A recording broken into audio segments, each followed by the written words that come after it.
Good evening, everyone.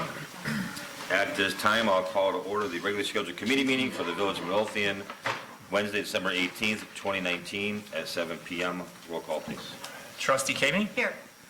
Trustee Crowley? Here. Trustee Gillis? Here. Trustee Ivan? Here. Trustee Killily? Trustee Kreis? Here. Mayor LaRue? Here. You have a quorum. Please stand for the Pledge of Allegiance. I pledge allegiance to the flag of the United States of America and to the republic for which it stands, one nation, under God, indivisible, with liberty and justice for all. At this time, I'll open the floor to public comment. If you'd like to be made a matter of public record, please stand, state your name and address. Jean Bartetti. Jean Bartetti, 5049 PULASKI. I'm plugging Dylan's food drive, so he's going early. Donations picked up over the weekend. He was over what he raised for last year, so keep spreading the word and keep donating so he can hit his 10,000 pound food. What is he at now? Close to 7,000? I think it was like 6,200. Okay. All right. So he's getting close. Getting but close. we need more. He beat last year already. He surpassed last year. Now, is he keeping this open until December 31st? December 31st. He will have it open till. He'll make it. Keep donating. Keep donating. Anyone else? Then I'll close the floor to public comment. Move on to tonight's consent agenda. Number 1, approval of ordinance 2043, providing for the levying and assessment of taxes for fiscal year beginning May 1st, 2019 and ending April 30th, 2020. Number 2, approval of the December 4th, 2019 committee meeting minutes. Number 3, approval of the November 2019 Treasurer's Monthly Report. Number 4, approval of the November 2019 Building Department Report. Number 5, approval of the November 2019 Fire Department Report. Number 6, approval of the November 2019 Health Department Report. Number 7, approval of the November 2019 Police Department Report. Number 9, approval of the 2019 Public Works Department Report. And number 9, approval of list of bills. Is there any item, any trustee would like off tonight's consent agenda? Yes, Mayor. I would like item number 3 removed and item number 9. 3 and 9. And I would like item number 4. Number 4. Okay, then I'm looking for a motion to approve. Anyone else? Looking for a motion to approve tonight's consent agenda without the monthly treasurer's report, the November 2019 treasurer's report, the November 2019 building department report, and number 9, approval of list of bills. I'll make the motion. I'll second. Any other discussion? Roll call, please. Trustee Gillis? Aye. Trustee Ivan? Aye. Trustee Kamey? Aye. Trustee Crowley? Aye. Trustee Killily? Aye. Trustee Kreis? Aye. Motion carries. All right, and at this time, I'm looking for a motion to approve the November 2019 treasurer's report. I'll make the motion. Second. Any discussion? I don't know how we can approve it because we don't have it. The only thing that was on the consent agenda, it was on there. The only thing that is on there is 3 pages. We don't have all the pages. That's the treasurer's report. That's correct. You got the page. It is, I just, your page is 2 pages, but I don't know what happened, but What pages are missing? I see that there are 3 pages on here. well, What- all of the breakdowns are missing. This is a pretty lengthy report. What's on here then, the roll-up? it's not print because it's. No, I'm looking No, at it's the. 3 of 3, it's on here as 3 pages. Yeah, it's probably about, the only category we have for revenue is water surcharge. We don't have any of the breakdowns. It comes every time, so unless something happens. Okay. Can we table that We can until? table it till, well, we already next got a motion meeting? and a second. We can just vote no, and we'll do it again in January. Right? Since there's already a motion and a second. Correct. It's on the agenda, so it has to be voted on. Something has to be done with it. Okay, then, roll call. Amend the motion to table? Will you amend your motion to table, or to postpone until January? Yes. Will you amend Yes. your second? And I'm looking for a vote on postponing till January the approval of the November 2019 Treasury report. Make the motion. Did you say you were looking for a motion? You made a motion, you got a second, so roll call. Trustee Ivan. Aye. Trustee Crowley. Aye. Trustee Caveney. Aye. Trustee Gillis. Aye. Trustee Killily. Aye. Trustee Kreis. Aye. Motion carries. At this time, I'm looking for a motion to approve the November 2019 Building Department monthly report. Mayor, I had that deleted because the building department report does not balance. There's an issue with trying to balance the report based on some of there's just an issue with balancing. So we have to postpone it because we have to confer with the administration department to confirm how some of the transactions were keyed into the cash register so we can figure out where to look for the transactions. So All right, that's so- why I pulled it off. So seeing as there's no motion, then the action dies. We'll take it back up in January. Correct, thank you. At this time, I'm looking for a motion to approve the list of bills. No, there's no list of bills. There is no list of bills. That was just put on there because that's on the. We said we may have had one, given the timing of our meetings. We were just checking. So, and there's no action on that either. Okay, move on to tonight's trustee business. Trustee Kreis. I have a couple updates. I was contacted by OAI, that is the workforce organization, and they have grant funding, and they will be able to do the maintenance on our rain garden next year at no cost to the village if we are interested. We're always interested in having an organization that can provide services, so if there was no objection, I'd like to pursue that grant funding to have them do the maintenance on the rain garden next year. Do you know who their workforce is? I don't know, I just got the email, I will get more information. Would you mind sharing that with me? My concern is that I know we want to make sure that, they were working on our rain garden for us previously through Julia, and had employed Julia Plum, and then they had lost some funding, and we kind of lost contact with them, so, and we still have an outstanding bill from them. We owed them money, and I had talked to the executive director. This was right about the time that they and Julia Plum parted ways because of the lack of their funding, and I had reminded her that the village still owed them, and they had not sent us an invoice. And I reminded her to please send us the invoice, and we would make sure to get it paid right away, and we never got the invoice. And I think I reminded her twice. well, I will, this is somebody else, it's not Molly Dowling that reached out to me, so I'll see how much information I can get, okay? The second item I'd like to bring up, I was contacted by the owner of the Currency Exchange Building, 14755 Pulaski. He had it listed, unable to sell it, and is considering a donation to the village, which probably not be a bad thing. I told him the property is probably a demolition candidate. He's had it for sale for a long time. It's not had any luck selling the property. So he said he definitely would be interested in as long as there was he received a favorable evaluation for tax purposes. So I'm going to reach out to him to see if he has a current appraisal on the building. So I'll keep you informed as to how that conversation continues. Okay? And the Natalie Creek Trail Steering Committee meeting is tomorrow at 11.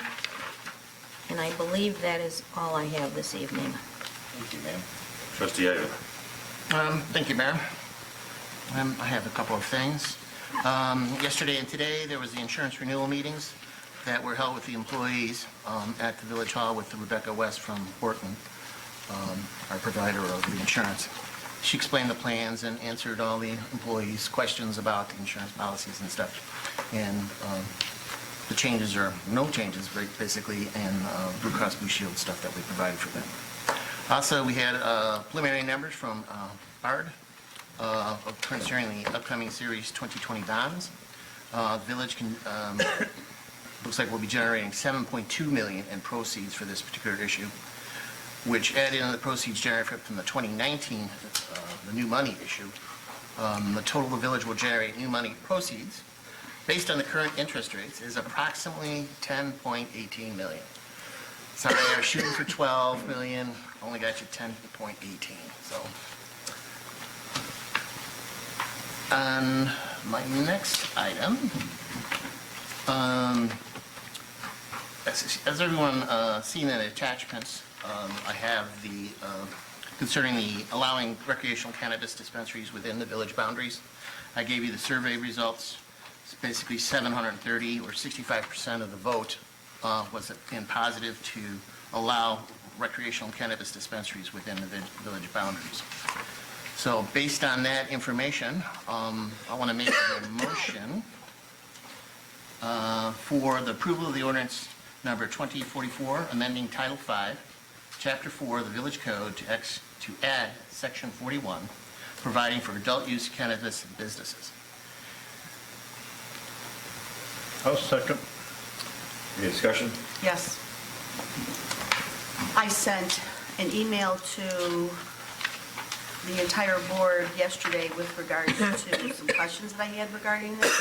Number one, in all of our periphery discussions that we've had with regards to this matter, my understanding was that the board was going to be proposing to approve an ordinance to allow a dispensary. But this ordinance includes craft growers, cultivation centers, infusers, processing organization, transporting organization. So that's like 6 different types of cannabis businesses. And then this ordinance only would allow 3 of those to be here. So how did we go from just talking about allowing a dispensary to all of these other businesses?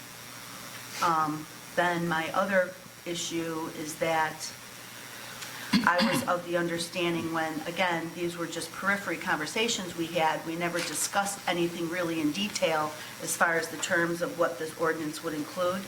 And I know that I had thrown out the idea that if the restrictions were as tight as our, I believe it's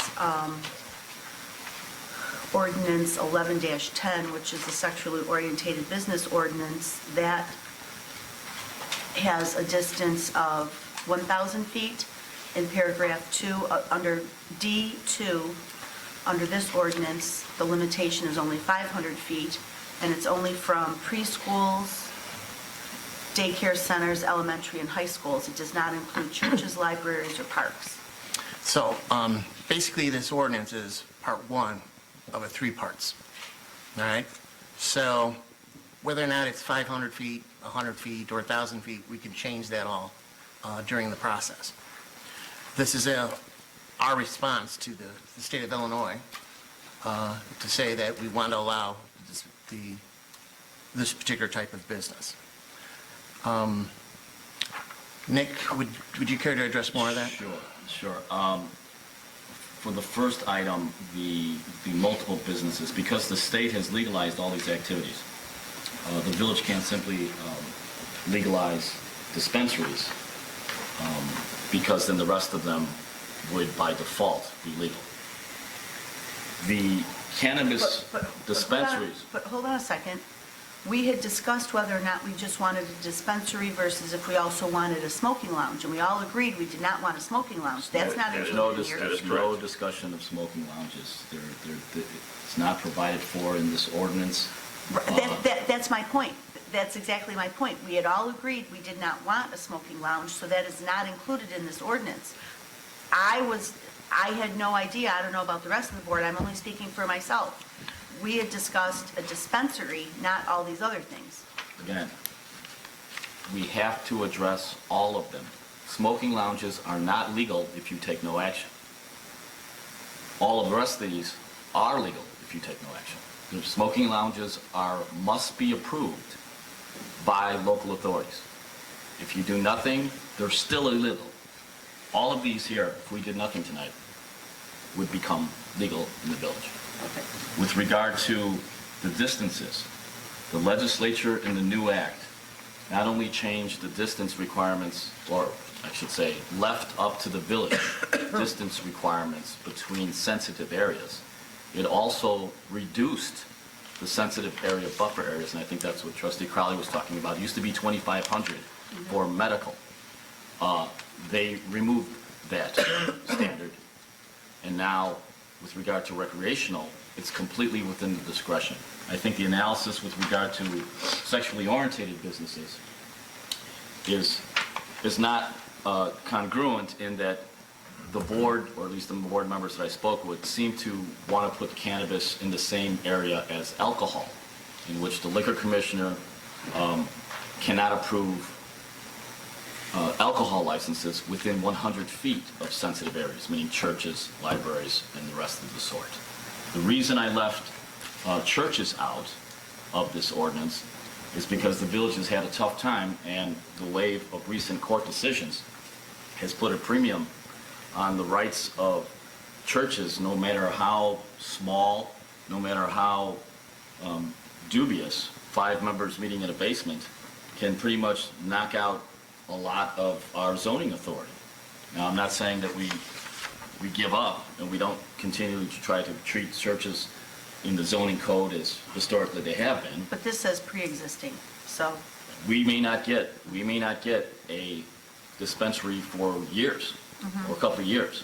So literally a church, which is incorporated, that gets into one of our plazas, has 5 members, can now stop the village from having a dispensary, which could bring in the tax revenue, which is the whole purpose for it. So that's why churches hasn't been put in there, nor has it been required in the act. The act does not identify libraries or churches as places. The only distance requirements under the act are that dispensaries cannot be within 1,500 feet of each other.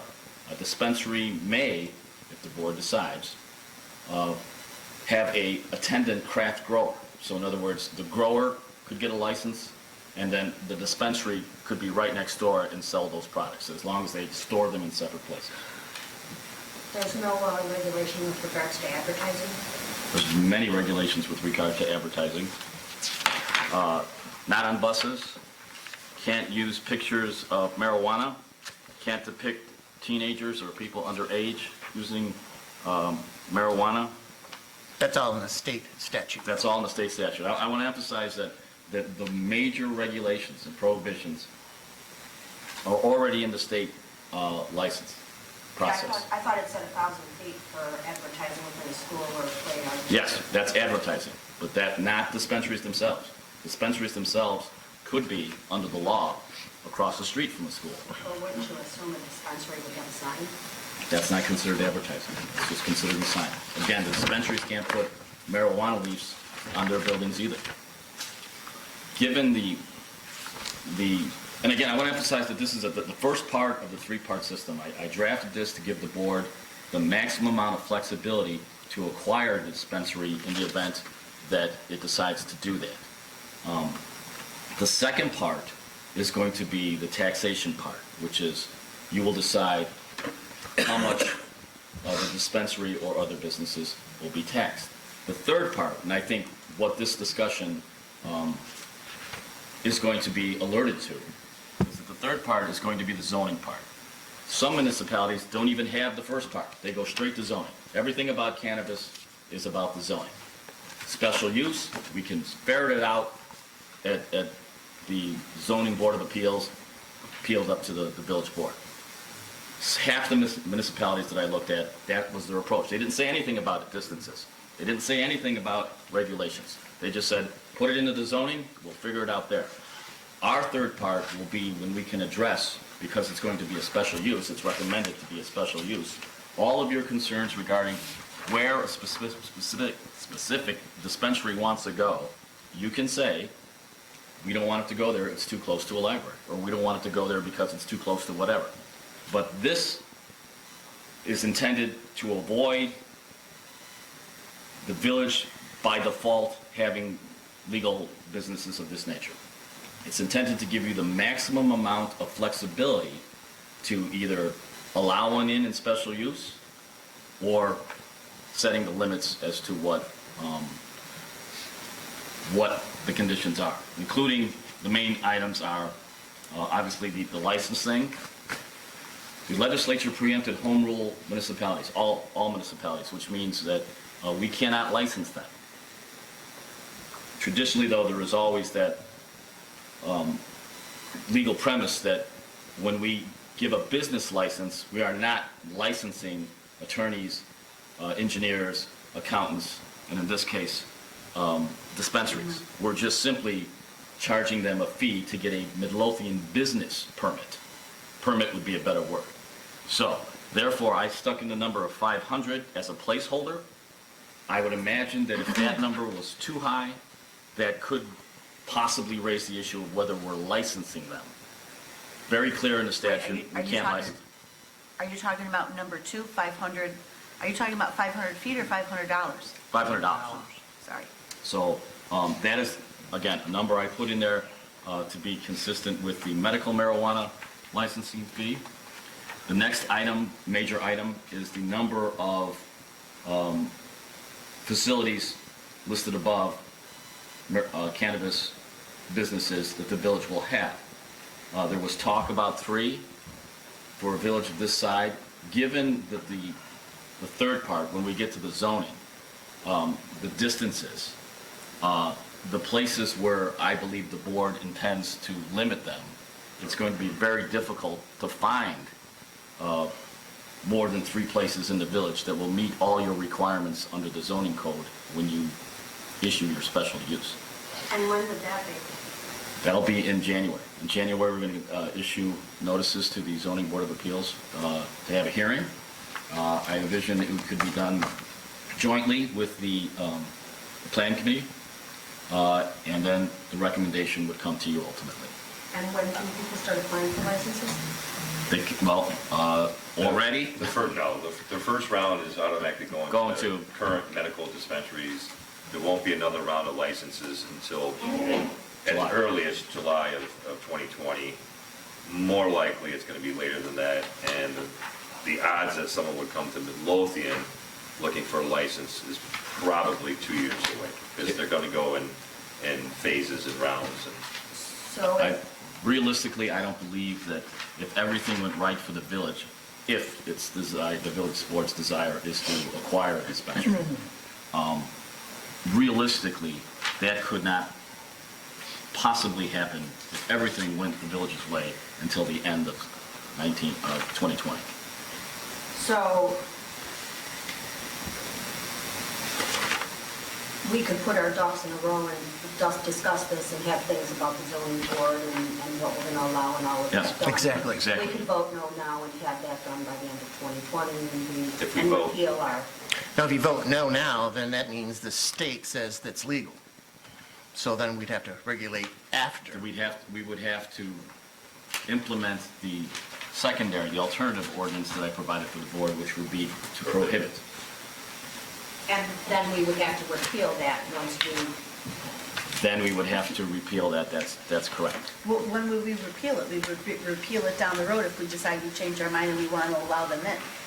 Well, yes, you can, but just to reiterate what he said, you have 2 more opportunities to regulate and control how the business will come into the village, where it can be located, the size of the building, whatever you want to do, you can do that. This just says to the state that we want to do this, that we want to be in charge of it. Yeah, again, half the municipalities aren't even addressing it. They're not even making it legal. They're just allowing the state law to kick in. They're addressing it through the zoning provisions. In other words, they passed the zoning ordinance. They didn't say anything about where it can't go and all the rest. They just passed the zoning saying it's going to be a special use and it's going to be in this area of the town, in this zoning district. And then when it comes up for special use, that's when they apply all of the standards. Okay, as a board, we haven't even gotten to that point yet. We never even discussed previously if we approve this, that step, where we want it in town, what business districts or OI districts we want to have it in town. Well, that's So why you- that's not something that we can go before the zoning board on in January, I can assure you of that. There's not enough time, because you mentioned the plan commission, Nick. I mean, is it fair to give this to the plan commission and get their input? Yeah, that's what our ordinance says, but look, there is only, at least my recommendation, business and industrial, limited areas where these can go. I mean, That's we correct. can't be looking at Midlothian as it's going to, there's probably about 6 square blocks, if that, where this will fit in which all the conditions and findings under the zoning board of appeals would have this fit in. And of course, I'm presuming that the board will exercise their prerogatives and want to limit that even more than 6 square blocks. So this is just designed that when it gets to zoning, and zoning determines where it's going to go, that they're not handcuffed because, a 7-member church opens up in a plaza and wipes out one full block, 1/6 of where it can go.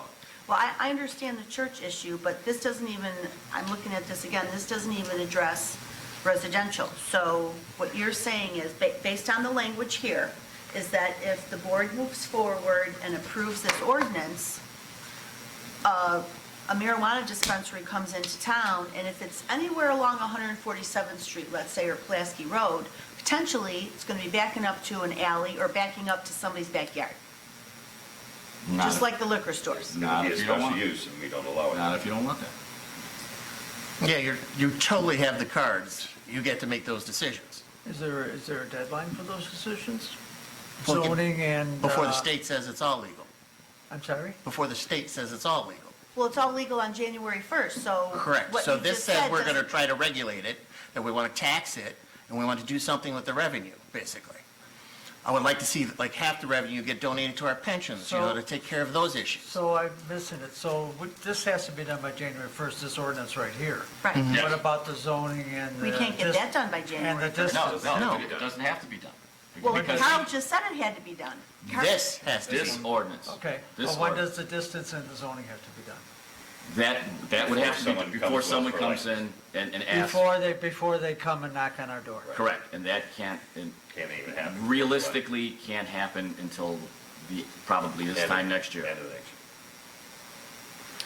year. I just want to jump in. I looked at the results, and unfortunately, I didn't have as much time as I had hoped. But I don't have, there's a lot of duplicates in here. No, there's not a lot of duplicates in there. There are duplicates. There are Carl. some, but no. There Yeah, are- there's not, what the number lot is, Well, you know what? Again, I did not have enough time to... This is like the third or fourth time I sent this out. This is the most recently updated one. So to say that there's, Third or fourth time you've said what I got. the results, This is the first time I got this. No, Carl, I just got the results on Monday.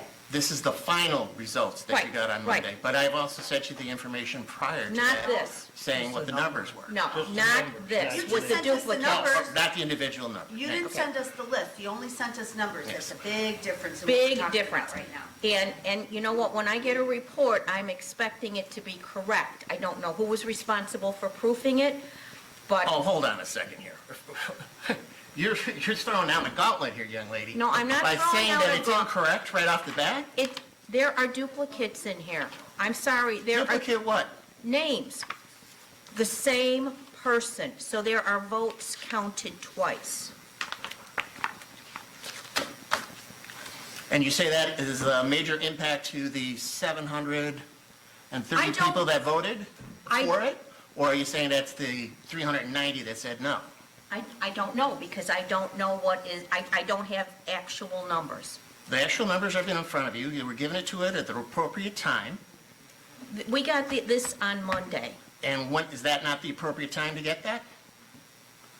This is a lot of information to take in, Carl. But that's Come pretty on much now. what we expected. We were told we were going to get it Right. on that date a month ago, or if not. We don't longer. have all our ducks in a row, why should we go forward? I mean, all the zoning and the distance, and personally, I would love to hear if Chief Delaney has any input on this too, myself. I'm on the fence, honestly, and I'm just, I think that would be somebody I would want to hear from. I can kind of, Chief Delaney and I have had a couple conversations about this, and I think it's clear throughout all of the conversations throughout all the different states that have had this, law enforcement has the most concerns about safety concerns, traffic concerns, and things like that. Our resources, clearly we're not a big department, we don't have a lot of resources that are extra, and we don't have, we have a hard time, just making sure that we're doing already what we're doing when we don't know what the impact of this is going to be. So that's certainly a concern for law enforcement. I don't think it's fair just to call Chief Delaney out at a committee meeting and have that conversation. But I have had that conversation with him, and that is one of my concerns. The additional traffic, the safety concerns, not knowing what to expect, what not to expect, not having anybody in Illinois have this before so we can't gauge it. Those are some of the concerns we have. I mean, clearly, all of us want revenue. I mean, fiscally, we all want more revenue in our village. We have a lot of things, excuse me, I'm not feeling well, dry. Anyway, we have a lot of things going on in the village. We're trying to improve the village. We all want what's best. We all want lower taxes. I mean, I can speak for myself. I live here too. But it's weighing that versus the unknown, versus do we go forward with something that potentially has revenue, can generate revenue, but we don't know what our resources are going to be. There's a lot of issues with the state crime labs and DUI. So these are all things that we're going to have to deal with. I personally am very concerned about proximity to schools and parks and things like that. As I would be about alcohol or, any other, type of business like that. So to me, I think there's a number of things, and I also feel allowing, not having something concrete in place for zoning and for this and for that. Right. It concerns me. It concerns me because we could be opening up the door to work as well. And based on what the mayor and the attorney said, is that if the state is going to open up licensing to current medical dispensaries first, and is that going to happen right away, or you said in July? January 1st. January 1st, it happens right away. They can start selling, So they can start applying for licenses to sell they automatically get the license January 1st. They can start selling recreational cannabis January 1st. January 1, okay. I got this little sidebar question here for this, though. So if it goes January 1st for the medical ones, do they have to sell it in that location? Yeah. Or can they pick another? Only that location. Only that And- location? Well, no, actually, they can have a secondary location. So that's what I thought. They granted a secondary location to current medical holders. So, just so I'm clear, so the medical dispensary down in Posen on 147th Street near the expressway, they can start selling, they can continue to sell medical and they can start selling recreational as of January 1. And if they choose to open up another location, they automatically have the license to do that. If they can open it in Posen, if Posen allows it, if Posen doesn't, then they can go to any other community and open one, so long as that community allows it, correct? Okay, so what was then I'm confused about what your comment was for July. Is that when, That's when 77 They may new open- licenses. They may open up 77 new licenses Are going for to be- non-medical. okay, so basically then, we would have from January 1st till the end of June to put together our revised zoning. Minimum. Probably end of next year, but yeah, we'd like to do it as soon as possible. If the state's going to open up by July 1st to open up 77 more to somebody else, I want to have it in place. I agree. Yeah. So we have 6 months to get the zoning put together. Trustee, I can't imagine that this is going to take any more than one meeting. Where these can go Really? are incredibly limited in Midlothian. Why? Why? Because It's going to have to be commercial, it's Sound- going to have to be having special spoken, use. spoken to the board members, I don't think there is support to put them anywhere but other than office and individual or industrial, and anywhere other than business areas off of Cicero Avenue or off of Kedzie or off of 147 of Pulaski. And then you can restrict it even further if you want. Wait, who said that that was the, I'm confused. Who said that that's where they would go? No one says that that's where they go. Logically looking at where they could go. Away from schools. Away from schools, churches, away from churches, parks, away from residences, which I'm hearing, I'm listening to what you're saying, you have concerns about those places. Well, If I all would of like those to have places those are out. restrictions in this ordinance when we pass it, because if we don't put these restrictions in this ordinance, my concern is that down the road, if somebody comes to challenge it, if somebody comes and challenges our zoning, they're gonna say, well, your ordinance doesn't match your zoning. Trustee, that would be allowing churches and other entities from further restricting, which I believe is already an incredibly limited amount of places that this can go. So, But there's not a limited amount of places this can go as of right now. there is. Well, right now, no, because If we we pass what you're asking us to pass, it could go within a little bit more than a football field of the school. no. It's less than a no, block. No, Yeah. not if you don't. It says 500 feet. Not if you don't grant a special use for that. No, it says 500 feet. No, that's just no matter where you have it. It says no adult cannabis business shall be located within 500 feet of a pre-existing daycare, preschool, elementary school, or high school. That We need is to add the library. minimum regulations by the legalization ordinance of the village. Special use, and again, I'll say again, half the municipalities didn't even address that. They didn't even put minimums in because they felt it was a zoning issue. They know that all of their regulation in terms of where and how many and what time is going to come in the zoning ordinance.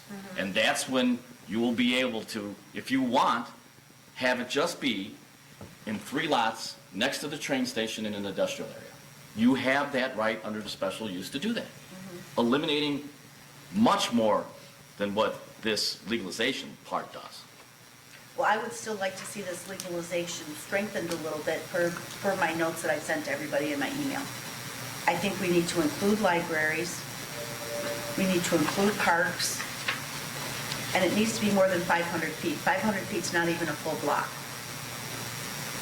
That if the intention is to approve a dispensary, you're virtually not going to allow it because there won't be any place to put it. So what's the intention? Do we want one or not? That's what we're asking. Ultimately, yes, because this, all this, this was written to allow the board options. And you're going to have individuals coming in here saying, I want to put it here. And you may have a situation where it's within 1,000 feet of a library, but there's nowhere else for it to go.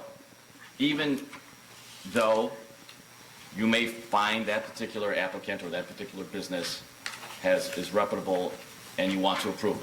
But now because there's a library, you've ruled out 1,000 feet. I didn't say 1,000 feet, I said 600 feet, which is a block. I don't think this industry can be even remotely tied to sexual oriented businesses. I'm not sure why that would have to be such far away. I think, in my opinion, I think we can not do it right now. We can get all our ducks in a row for the rest of it. And then I also have the opportunity to see how these dispensaries work and also the cultivation centers, infusers, or whatever it is, and we'll know a lot more about what we're doing.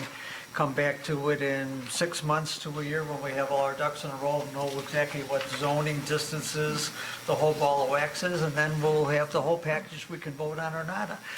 I'm uncomfortable with not knowing what's going on before we vote on it. It's just, and there is no big, I think you said it, Attorney Valdez, we're not going to get a a dispensary in 2020. We'll probably, I don't know, think we're going to get one in 2021 personally, but if we took our time and said, okay, 6 months, we'll look at it again, we can change the ordinance, but right now, this is, I don't know where we're going with this, and I'd be very uncomfortable voting for it. Well, I'd like to reiterate that the village needs the revenue. I've asked the village to come up with alternative sources in numerous finance meetings to help pay for our pensions and upcoming expenses. The state has already decided to take money from us for our sales tax as a service charge. God knows what they'll do next week.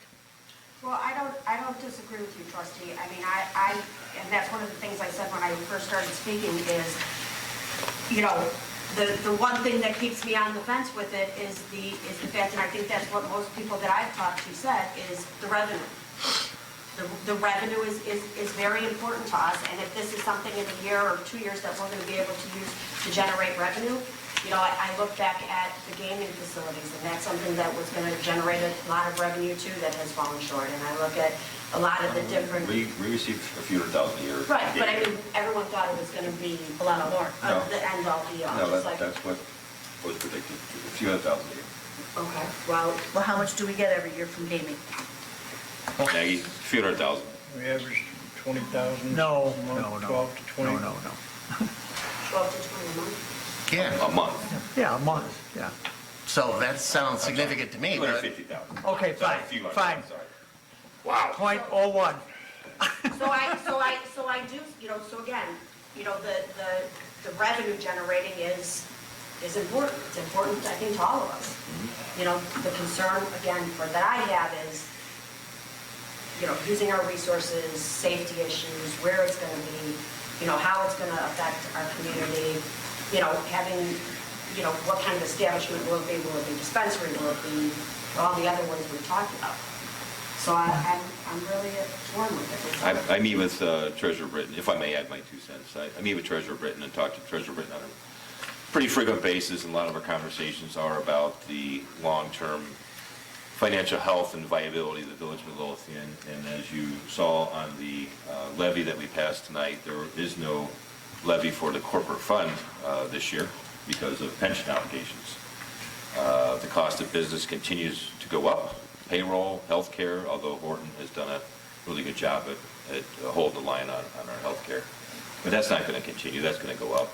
And, of course, pensions. Now, the governor did just sign the pension consolidation bill, but we had this conversation today that that will probably get held up in appeals and legal processes, and who knows when that will actually take place. So bottom line is the village needs, for its long-term financial health and viability, needs legitimate new revenue. And we don't, because we are, as many have said, a landlocked community, and filling the vacant stores that we do have legitimately won't bring in more than, I don't know, we were guessing around $50,000 a year in sales tax. So how we're going to go forward in the next 5, 10, 15, 20 years as a village with rising health care and rising pensions and rising salaries. This board clearly does not want to raise property taxes. None of us do. So we need to find legitimate new revenue from new industries. So that's where we stand. And I would just say that the board would have to enact a prohibition ordinance, the alternative ordinance tonight, if that's what it chooses. And you know, that is, I am not advocating one position or the other. I am just trying to put forth the facts the board needs. With those 77 licenses coming out in July, the likelihood that any dispensary or any one of these businesses would look to a town that currently has a prohibition probably would mean a death appeal for any chance at that, given that the rollout after that will be capped across the state and across Cook County, and the opportunity will probably be gone, which is okay if that's what the board wants to So do. we would have to repeal it and get the zoning order by July. what you're saying. Well, no, there's going to be investors and dispensary individuals looking now. And the first thing that they're going to do is they're going to look and see where on the map their options. Quite frankly, I don't think Midlothian would have any chance of getting a dispensary, but for the fact that 40% of municipalities are opting out. Orland opted out. Okina opted out. Numerous municipalities opted out, and that makes Midlothian's opportunity much larger than it would be if they had not. Crestwood is allowing it, Is allowing it. so now we're fighting Posen and Do Crestwood. they have medical already at Crestwood? No. No, Posen does. Just Posen. So we're already fighting Posen and Crestwood for a potential new revenue source. But- Posen, Worth, Homewood, Granted, Justice. weed and gambling is not the savior to anything, but it's just my 2 cents. If the board's not willing to raise property taxes, then we need to find legitimate new revenue from new industries.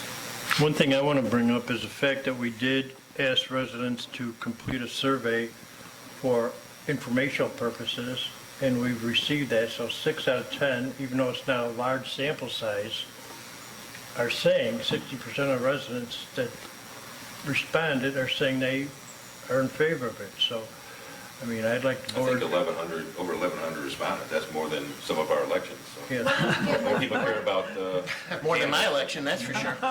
Did we get the results? I asked you about the written surveys. Yes, they're all included in those numbers. Any name with an asterisk on it was a written one. Do we know how many? Somewhere in the range of 50. Well, again, I don't think 6 months is going to change things. I think I'd really love to have everything, all our ducks in a row before we pass an ordinance approving dispensaries or just approving cannabis in Midlothian. Okay, I think we're ready to vote. You made the motion? You made the second? Roll call, please. Trustee Ivan. Aye. Trustee Gillis. Aye. Trustee Caveney. Aye. Trustee Crowley. No. Trustee Killily. Nope. Trustee Kreis. Nay. Mayor LaRue. Aye. Motion carries. Thank you. Well, Anything else? that concludes my business then. Can I ask a question? Have we made the adjustments to the risk insurance as far as the limits? Yes. So they were downward they were lowered as far as any legal liability, is that right, from 25,000 to? And I believe she sent it to me 2 days ago, so let me make a note to go ahead and send it to her. Okay, thank you. Thank you.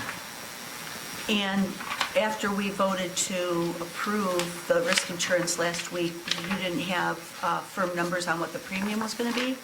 And we had asked if you would get those. Do you have that information? That is what I'm going to be sending to Oh, now, sorry. because he lowered it, and I believe she sent me the premium Monday.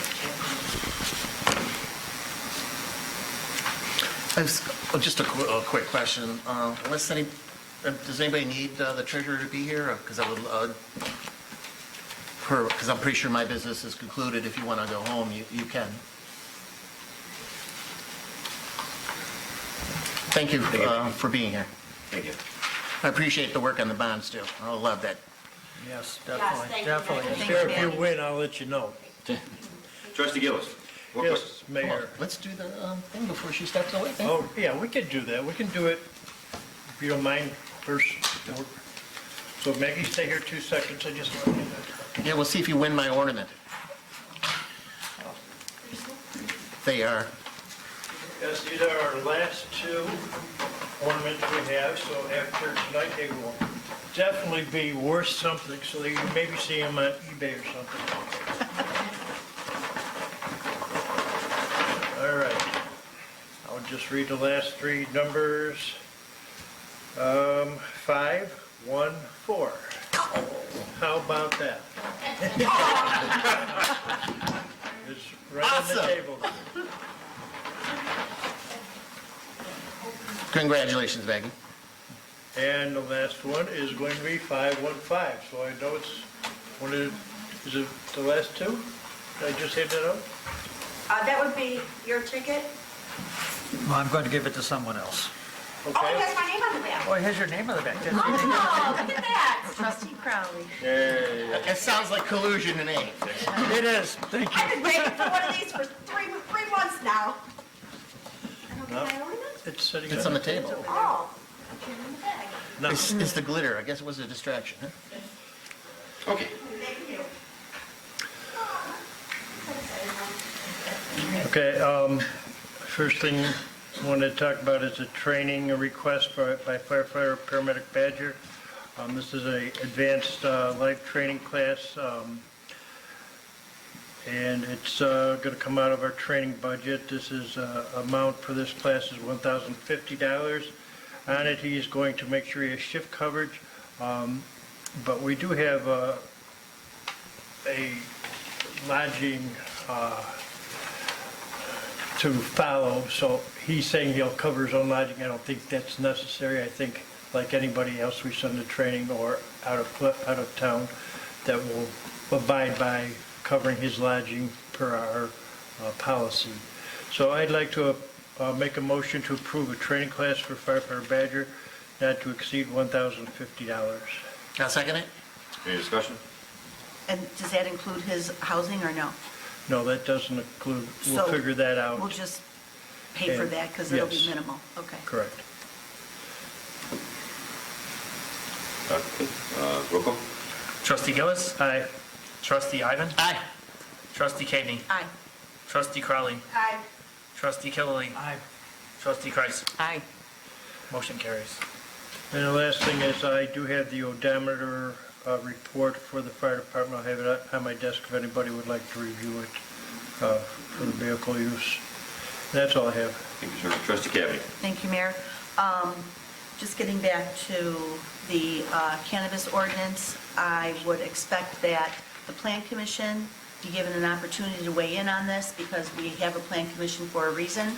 So we can call a meeting in January of the Plan Commission, and the Mayor, Attorney Valadez, Trustee Ivan, whoever else wants to attend, to explain to the Plan Commission what the thoughts are for, what the village's thoughts are for this, and get their way in, so that we can move forward to adjust our zoning ordinance on this.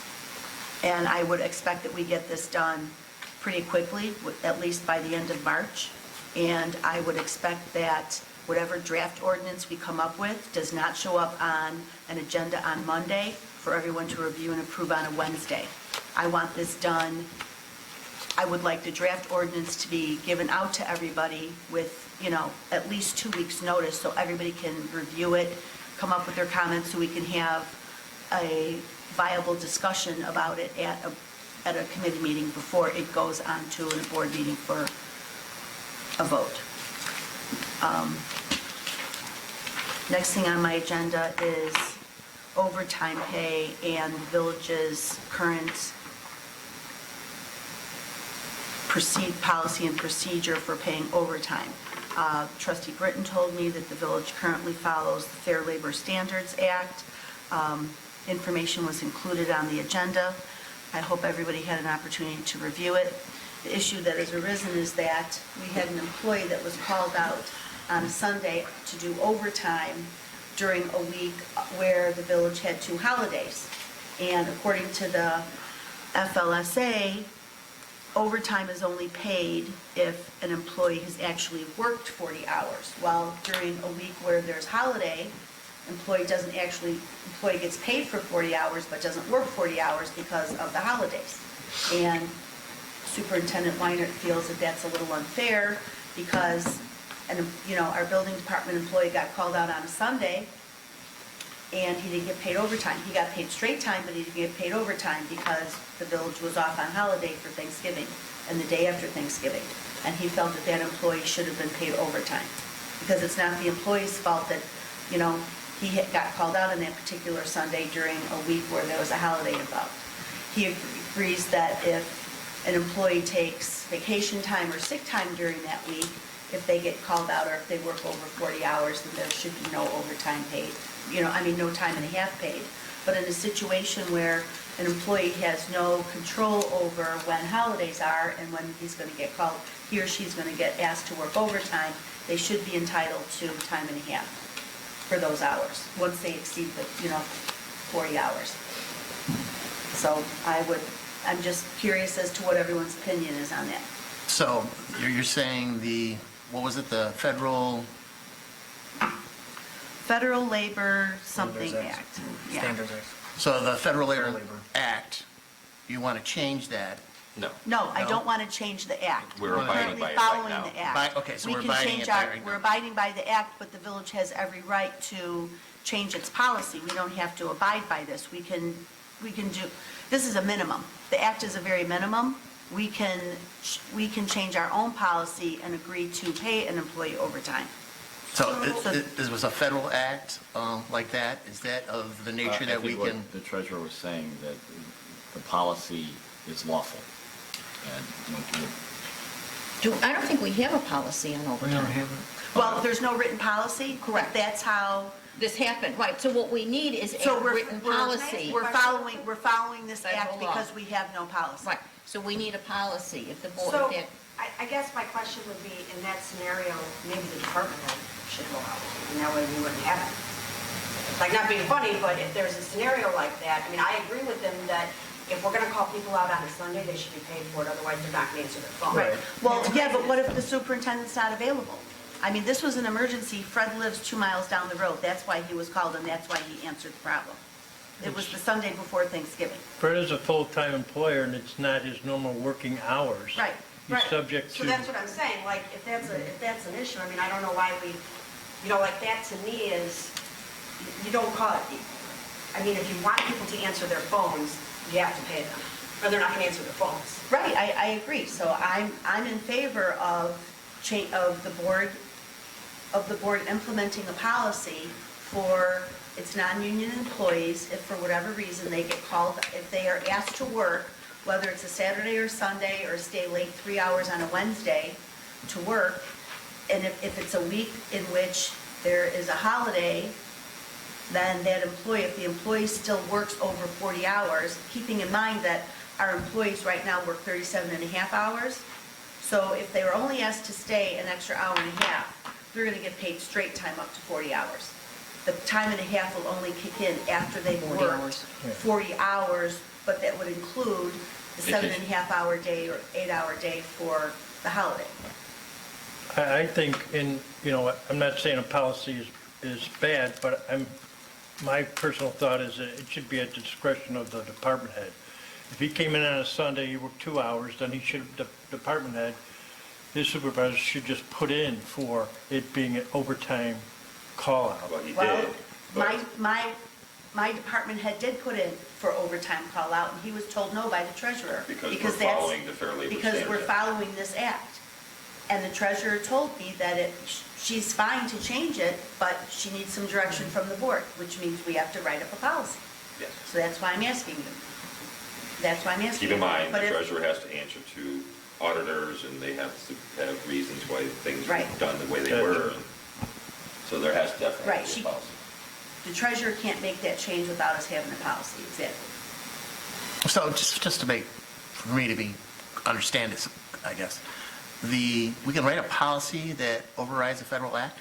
No, I think that It's not overriding it, it's just, the accuracy is that the question came in is, Well, we just did with the canvas. no, the question comes in. Oh, that's true.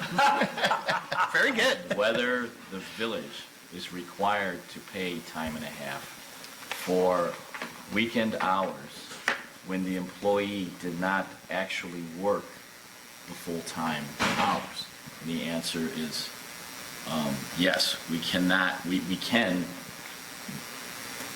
pay them over time and a half. It's lawful. That has nothing to do with whether we should or whether we want to. So we can do that without any fear of repercussions from the feds Absolutely. knocking at our Be door? applied across the board. That's what I wanted to think know. Trustee Gabney said it's the floor. The floor Right, is that we don't have. This Okay. act is the floor. We're raising the bar for our employees. Okay. The act is saying we don't have to, but I'm saying that we want to. Okay. And I it's agree within with you. our village's right to do that. I agree too. Trustee Cavaney's going to write a policy, overtime policy. or Yes, I guide- am. And then guiding. once the board approves that policy, then I will instruct Superintendent Weiner to go back and put in for those overtime hours for Fred for that Sunday, so that he can be paid for those hours. Can't we just direct the treasurer to do that? I don't know, Can't we Yes. just tell them to Like- leave it to the direction of the department head? Then any other employee over the Yes. last 3, 4, 5 years can come back and say, hey, I should get. Who hasn't though? Like, most of them are covered under CBAs, aren't they? Who else would get call-outs? Yeah. No, but there's individuals that, while they didn't work, Thursday was a holiday, but they had to come in and work on Saturday. So they're going to come and say, well, I want overtime for Saturday. I think Trustee KB's approach of ratifying a policy and then allowing him to Get the back pay. retroactive, that probably is the best way to do it. So do any of the other board members have any other questions or issues or concerns or comments? I have one. I'm working on a draft version of the employee manual. Why don't we talk about that and see what currently is in the draft manual? Okay. And then maybe we can consolidate the two documents, the one, the future one and the one that's currently in there, Okay. if you don't mind. If you could, that'd be fine. If you have, if there is a section in the draft manual that discusses overtime, payment of overtime? Yes. Can you email it to me so I can read it? No, we should sit down and talk about it directly. Well, we'll So do that, way but I'd like it's- to read it in advance It's before we have the it's conversation. not that large, so it'd be easier for me just to physically copy it to you. Because the manual is not an electronic document right at this point in time, it's a physical document that I'm using to move from person to person to get the review process done. Okay. Yeah, and I would just advise that probably a provision that gives that department head the discretion would probably be the best. I don't know if you want discretion. I think you're setting yourself up there for something, discrimination somehow. Why did you give it to him and not to me? Is you going to do it or don't do it, but you better do it all the time or not at all, because I think you're going to get in trouble there. All right, you two working on it. Yes. Nice job. Anything else, Trustee Cavaney? Not at the moment. You don't reserve the right for further questions? That's what that meant. That's on the That's what agenda. that It meant. says it on the agenda. Oh, thank you. Trustee Gilman? Mayor, we have, I'd like to ask for approval to allow Superintendent Joe Sperry to carry over 4 vacation days and Assistant Superintendent Ty Swanson to carry over 3 vacation days to be used by June 1st, 2020. Second. I'll second. Any discussion? Roll call. Trustee Killedy, Aye. trustee Ivan, Aye. trustee Kaveny, Aye. trustee Crowley, Aye. trustee Gillis, Aye. trustee Kreis. Aye. Motion carries. That's all I have, Mayor. Thank you. So, Trustee Crowley. Just a couple things tonight, sir. First, a few weeks ago, the police department had a car that was hit by an offender fleeing a crime, and the car will end up being totaled. Nobody was hurt, but we did get the reimbursement check, I shouldn't say reimbursement check from the insurance company, and with the depreciation, it came out to only $21,000.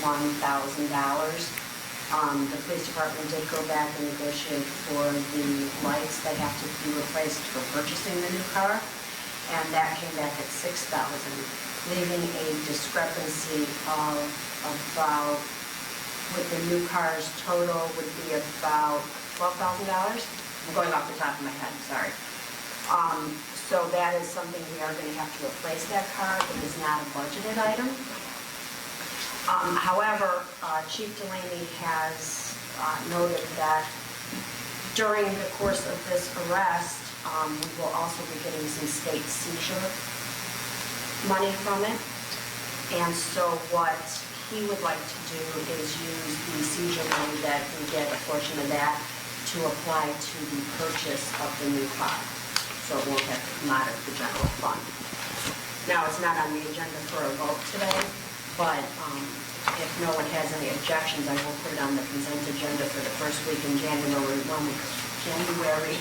when we come back. But I just kind of want to give him some direction. If the board's leaning that way, then we can make sure that we do what we need to do. We're talking about the first board, right, or committee? January 8th, it's a board meeting. So, the only other thing I have tonight is the police department has been trying to nurse their tasers, and they have been informed that the taser company for their tasers will no longer support the, or replace parts. And so the problem that we're running into is that we have tasers that are breaking, that need parts, that can't get parts, that aren't warranted anymore, and so we are going to have to replace the officers' tasers. As of the 2019 pricing, Chief Delaney did get some pricing, however, it wasn't in time to make it to tonight's agenda. The 2019 pricing is about $19,000 to replace all of the tasers for the police department. It becomes a liability issue, and the taser doesn't work right, and it's not being taken care of. So he's going to get that information to me. I will send it to the board in the next couple days. But it's also something that I will be asking the board for approval for when we come back to approve the purchase of it, since it was not a budgeted item. And that's all I have to say. Thank you. Attorney Valdez, apparently Trustee Cavaney would like to make a motion to postpone the item on your business. Is that true? Yes, the property maintenance code. Is there a second? I'll second. Roll call.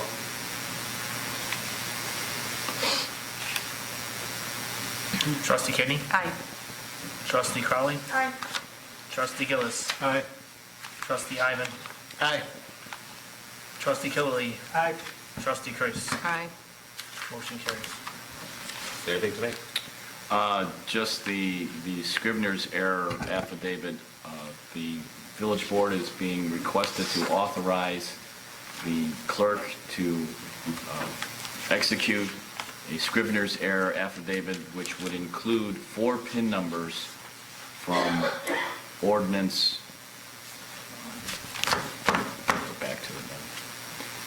From 1991. 1991, which was inadvertently omitted. If you recall, back in 2018, the board rezoned several hundred properties, and 4 PIN numbers were inadvertently left out. So rather than go through the entire process of redoing a zoning amendment, when there was no legislative intent by the board to exclude those properties, it's kind of akin to a copy machine of an exhibit, cutting off a few exhibits. The intent of the board was to include these in there. There's no rationale. They're right in the middle of a block. So I believe that under these circumstances, the clerk can simply say he was present, he observed the exhibit, and there was no intent by the board to exclude these 4 properties. So we take an action? Yeah. Yes. Do we Make the make motion. Do we have to make a motion? I'll make the motion. I'll second. Any other discussion? Roll call, please. Trustee Killily? Aye. Trustee Crowley? Aye. Trustee Kidney? Aye. Trustee Gillis? Aye. Trustee Ivan? Aye. Trustee Christ? Aye. Motion carries. The last item is that the village was in court for 3 cases on administrative review. You will notice when the next bill comes in from the village litigator that it's higher than usual, and that's simply because despite our efforts to try and get out of these cases, these $100 or $200 tickets, there seems to be a new resolve in individuals who don't maintain their property to fight and to go to the circuit court. Unfortunately for us, because they're doing it pro se, they are getting an exorbitant amount of sympathy from the circuit court sitting in Markham. In the case of the driveway, Carol Turward, she refiled her complaint against the village, alleging the same identical facts as the one that was dismissed by the court. And at trial, we had a motion in to retrieve our costs and to get sanctions against her, because whether she's pro se or an attorney, she must state in an affidavit that she has researched her legal claim and that it has merit. Well, someone who's researched their legal claim and files the exact same claim the judge dismissed cannot possibly know that that has merit. To make a long story short, she came into court, dismissed the case. Mr. Murphy wanted to be heard on the issue of our costs because the village, by law, is allowed to get its costs back when a plaintiff dismisses the case. But unfortunately, the judge wouldn't hear it. He dismissed the case. He admonished Ms. Torbert that if she were to file it again, that she would be jeopardizing sanctions and costs. There's another case with regard, the Jones case, with regard to a fence that collapsed. The village won outright that case. And then there was a third case with regard to stairs, which was continued. So in my opinion, we won one, had a tie on the other one, and the third one is being continued. Given that that case was filed for administrative review after the 30-day statutory limit to review the hearing officer's decision, I believe that we will win that case. But unfortunately, again, the court, because it was a pro se individual, allowed the individual to hire a lawyer, gave him time to get a lawyer, when, in my opinion, it's kind of jurisdictional. That the court shouldn't have even, you should have dismissed the case on Mr. Murphy's pleading, the village's pleading, that it was too late to file an appeal. So I'm very confident we'll win that one. Unfortunately, that requires going to court again. And I have tried very hard, and up until now, I think we've been fairly successful in limiting these kinds of wasted court appearances and costs. But we have to defend the village ordinances, because otherwise it gets out that all you have to do is file administrative review and bills will go away. That's all I have. Attorney Valdez, can you give us an update on the review of the union vendor contract by Yes. Attorney Sullivan? Yes. Attorney Sullivan. Pierce? Attorney Pierce, yes. Sorry. He probably will be contacting you and the chief to get your input. He now has the additions and deletions, and he also has the request for qualifications as well as Healy Bender's response. So, Chief sent him the, sent you the, yeah.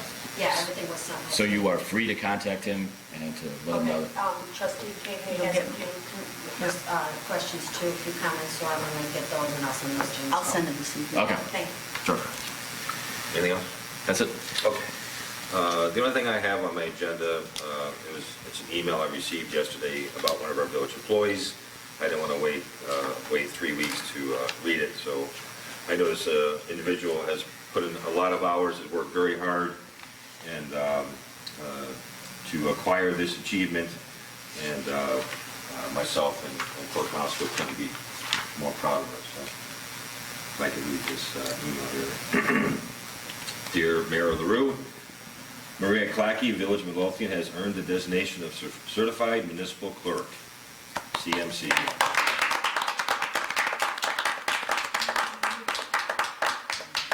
Very cool. I'm not done. Is it early? Which is awarded by the International Institute of Municipal Clerks, which is IIMC. IIMC grants the Certified Municipal Clerk designation only to those municipal clerks who complete the demanding education requirements and who have a record of significant contributions to their local government, their community, and state. The International Institute of Municipal Clerks, founded in 1947, has 14,000 members throughout the United States and Canada and 15 other countries.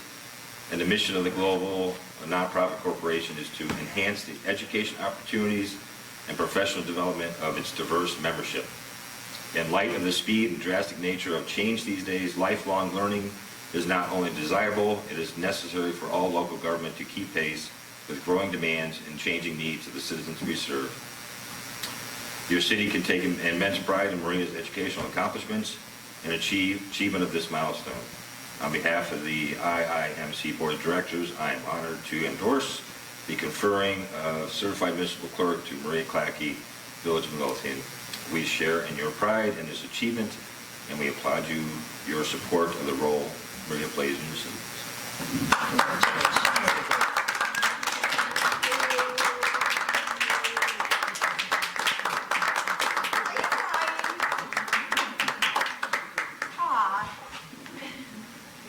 She was so excited, she came into me and says, "Oh, look what I got." I'm like, "Yeah, I know." So, I didn't mean to burst his bubble, but I wanted to read that tonight too. So. We appreciate everything you do, so thank you, keep it up. Clerk Moskowitz. Oh, can I ask a question? Do we have an update on the TIF? Oh, we're meeting with Bob Richlicki right after Christmas. He believes we can have it done, ready to go in February, so. We'll In the find out. areas we want? That will be the meeting on after Christmas. right? I'm sorry, what did you ask, Sandy? In the areas that we want. Okay, and what about the Exhibit A? We never saw one.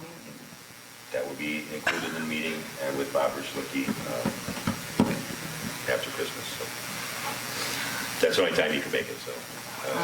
Any way we could get the exhibit before then, so we can, Yeah. you know, I mean, I'm working on all these little land things that. I know, you're working real hard. Well, no, but it would really help with the. Does he the even have the redevelopment of exhibit?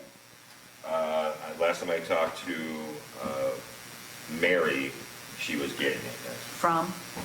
She said she had it, but Well, when then can she share it? I emailed her right after Thanksgiving, because she told me she was going to take a walking tour of the area and have right. the thing done, and emailed her again, and she said that she was still working on it. That's when I reached out to Attorney Valdez to please get involved in this. This could become a legal matter, and he got a hold of Bob Richlicki, which is the president of the Cape McKenna, and we're gonna meet. Well, but can you call Mary and ask her to please send us the exhibit? Sure. Well, either way, you're meeting with the big guy. Let's hope it makes a difference. Okay, Clerk Moscow. I have nothing tonight, sir. Oh, okay. Then, seeing as no further business coming before the board, looking for a motion to adjourn. I'll make the motion. I'll second. All in favor? Aye. All opposed? The ayes have it, meeting adjourned. And Merry Christmas, each and every one of you. Have a great, great Christmas.